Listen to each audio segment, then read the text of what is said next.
at what the papers are saying this morning. We begin with the Mirror. They're dominated by reaction to the Conservatives' proposals to reintroduce national service for young people. Desperate is the Mirror's verdict. The move, they say, would cost billions and is the last thing the military needs, the paper says.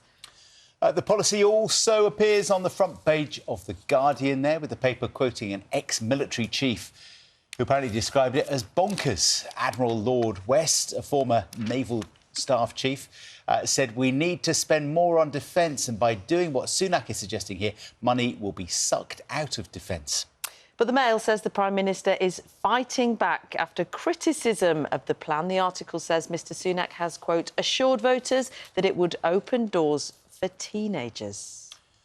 Also defending those proposals is the Defence Secretary, Grant Shapps. He's quoted in the Daily Express today saying it will toughen up Britain's youth as well as boosting the country's resilience. It made for quite a few funny memes yesterday that were a bit disparaging about Generation Z. It's interesting, isn't it? I mean, if the intention was to grab attention in the first weekend of the general election campaign, it's certainly done that. A lot of people talking about it. Everybody's talking about it, lots of parents talking about it. With summer finally, hopefully, on the way, you might have been noticing more wildlife about.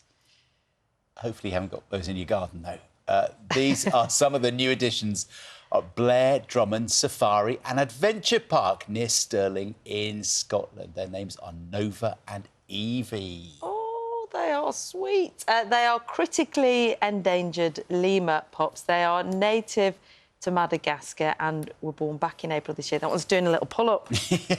These as well, the first pictures of them in the papers this morning. They will eventually be rehomed as part of a breeding programme. As few as 1,000 of them remain in the wild, so that's why they're limbering up. Super cute. The survival of the species. Yeah, a look inside the papers this morning. This one is in the Mail, I think. So it's a satellite to improve the accuracy of likely snow. So this is to improve storm forecasts. It was launched 30 years ago, or the proposal came out 30 years ago, and it will measure how much water is in clouds and particles in the atmosphere in order to predict rainfall and snow, which is becoming increasingly important, isn't it, as we sort of get used to the changes around climate change. So that would hopefully be a part of the battle in reacting to changing weather. I can't believe on spring bank holiday we're predicting better ways of finding snow in the future. Hopefully not today. 30 years in the making. There's a story here in the Mirror about an ex-army major by the name of Sally Orange, who is trying to climb to the top of Everest on Wednesday this week. She's apparently... her thing is that she dresses as a fruit or vegetable. To do things. So she's run a marathon on every continent dressed as a fruit or vegetable. This week she will be getting to the top of Everest, she hopes, dressed as a lemon.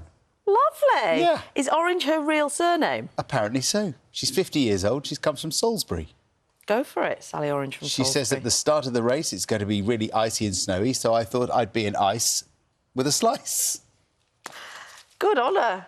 With a name like that, it was meant to be, wasn't it?